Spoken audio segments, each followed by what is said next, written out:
Okay, so I might have to be in a meeting today, so I just wanted to make this video to make sure that you still get your workshop for the linear equations around the world. This is all about solving equations. So solving multi-step equations, I've got my steps for solving them up here.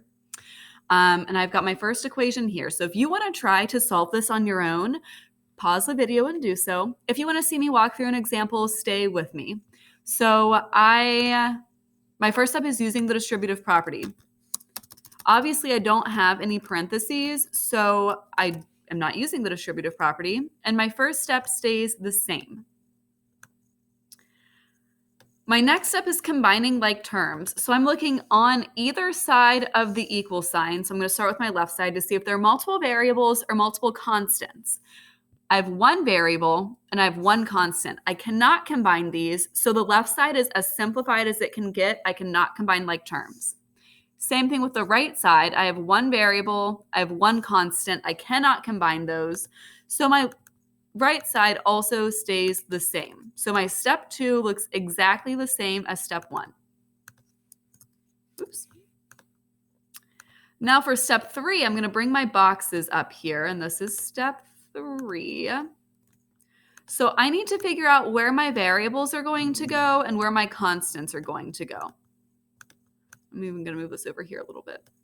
So I'm looking to see where is my variable bigger. So is my variable bigger on the left side with 2x or on the right side with 1x? Obviously 2x is bigger than 1x. So my variables will stay on the left side. And then my constants will go on the right side. I'm going to try to line this up here so everything looks equal. So since my variables are staying on the left side, I'm going to have a 2x in one box. And then I'm going to have a 1x come over, but when it crosses the equal sign to be with the variables, it turns negative. So I'm going to have a negative 1x, or you can just put negative x. Now with my constants, since they're staying on the right side, I'm just going to bring this 4 down. And again, when this positive 1 has to cross the equal sign to be with the constants, it's going to turn into a negative 1, just like we did during our project, during this unit. Oh my goodness. So now I'm ready to use the boxes to simplify. So I have 2x minus 1x, which just leaves me with an x. You can put 1x or x. They mean the same thing. And then I've got a 4 minus 1, which obviously leaves me with a 3. Now I'm ready for step 4, which is solving for x. So if I bring down what's in my boxes, on my variable side, or the left side, I have an x. And on the right side with my constants, I have a 3. If I had a coefficient in front of my x, I would have to divide by that. I do not have a coefficient in front of my x, though, so I get that x is equal to 3. So my final answer, which I will circle, is that x equals 3. Now, when I move on to this next problem, I am going to use my same 4 steps. And obviously with this one, I do have parentheses, so I will be using the distributive property. So 3 times 2x gives me 6x, and 3 times 1 gives me a 3. And then I don't have parentheses on the right side, so 4x plus 15 stays the same. And again, I'm just going to line this up here to keep my equal signs even. Now I'm looking to combine like terms. So I have a variable and a constant on the left side. I cannot combine that. I have a variable and a constant on the right side. I can't combine that either. So my step 2 stays the same as step 1 because I have no like terms to combine. I'm going to go back to this slide to grab my boxes here. Now I'm ready for step 3, which is using the boxes to simplify. So I'm looking to see where my variable is bigger. I've got a 6x and I've got a 4x. Obviously, 6 is bigger than 4, so my variables stay on the left side, and my constants are going to move to the right. So I'm bringing the 6x down to be with the variables. And then when this 4x has to cross the equal sign to be with the variables, it becomes negative. So it's switching signs because it was positive. Now it's negative. Same thing with the constants. This 15 just comes down, but when I have to move this positive 3 over, it becomes negative.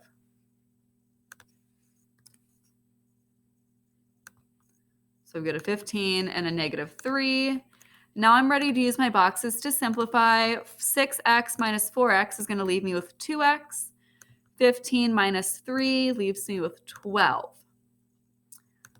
So for step 4, when I'm solving for x, I'm bringing down what I have in my boxes. So I have 2x in one box, trying to line the equal signs up, and then I have 12 in my other box.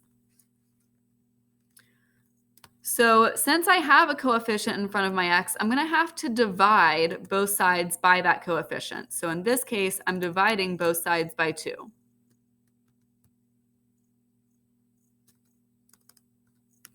So 2x divided by 2 obviously just leaves me with an x, and then 12 divided by 2 leaves me with a 6.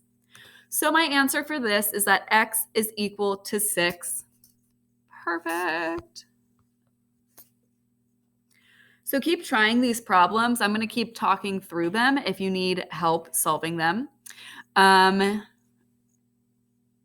Or you can just use this video to check your answers. All right, so for this next one, same deal. I'm using the distributive property first. I don't have any parentheses on the left side, so it stays the same.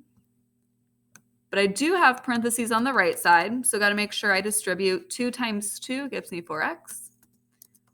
And then 2 times 1 gives me 2. Now I'm ready to combine like terms. Now I haven't had like terms up to this point, but if I look on the left side here, do I have multiple constants or multiple variables that I can combine? And the answer is yes. I have a 2x, which is a variable, and a 1x, which is a variable. The 3 is going to stay by itself because it's the only constant on that side. So I'm going to get 3x plus 3 equals 4x plus 2. Nothing to combine on the right side. Now I'm ready for step 3, which is using my boxes to simplify this. So I'm looking to see where do I have a bigger variable. I have 3x and I have 4x. Obviously, my 4x is bigger than 3. So this time, my variables are going to go on the right side. Before they'd been on the left. But now since 4x is on the right side, and that's bigger than 3x, my variables will stay on the right side, and I'll move my constants to the left side. So I'm going to bring this 4x down. I'm moving this 3x from the left side to the right side, making it negative.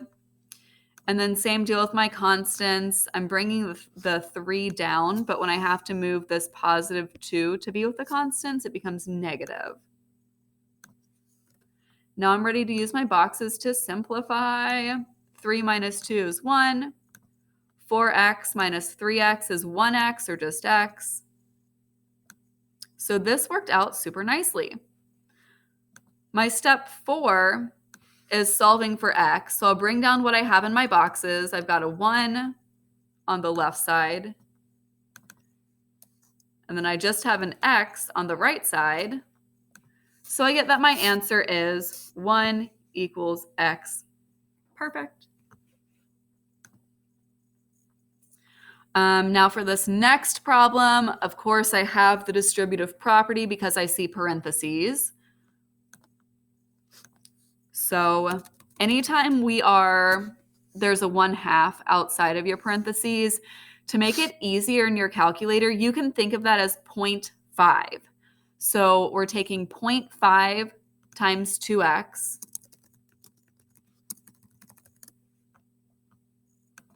Or I'm going to do 0.5 times 2, just using my coefficients here, which leaves me with 1.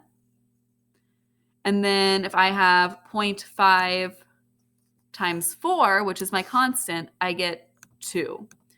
So that means that the left side is going to simplify to x plus 2. That's equal to 3x plus 6. The right side stays the same.